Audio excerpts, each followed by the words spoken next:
D'abord, direction les États-Unis où la bavure policière contre Jacob Blake prend une nouvelle dimension. Et oui, des joueurs de basket NBA ont décidé de boycotter leur match la nuit dernière. Boycott historique, un acte de protestation inédit contre l'injustice raciale dans le sport professionnel américain. Martin Bourdin. Les genoux au sol pendant les hymnes, les slogans Black Lives Matter inscrits au dos des maillots ne suffisent plus.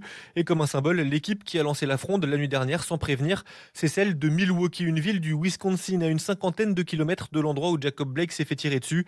Les joueurs ont refusé d'aller sur le parquet, sont restés plusieurs heures au vestiaire avant d'en sortir avec un message relayé par deux joueurs, Sterling Brown et George Hill.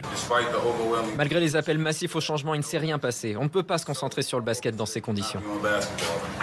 On réclame la justice pour Jacob Blake et on demande que les officiers soient mis face à leurs responsabilités. Dans la foulée, les deux autres rencontres de la nuit ont été annulées, boycottées là aussi par certaines équipes. À la télé, l'ancien joueur devenu consultant pour la chaîne ESPN, Kenny Smith, a tenu à apporter son soutien aux joueurs. Quand je pense à ce qu'il se passe, ma tête va exploser.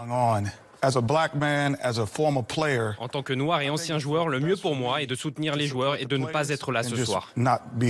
Les joueurs et entraîneurs des équipes encore en lice se sont ensuite réunis pour décider s'il fallait ou non boycotter le reste des playoffs.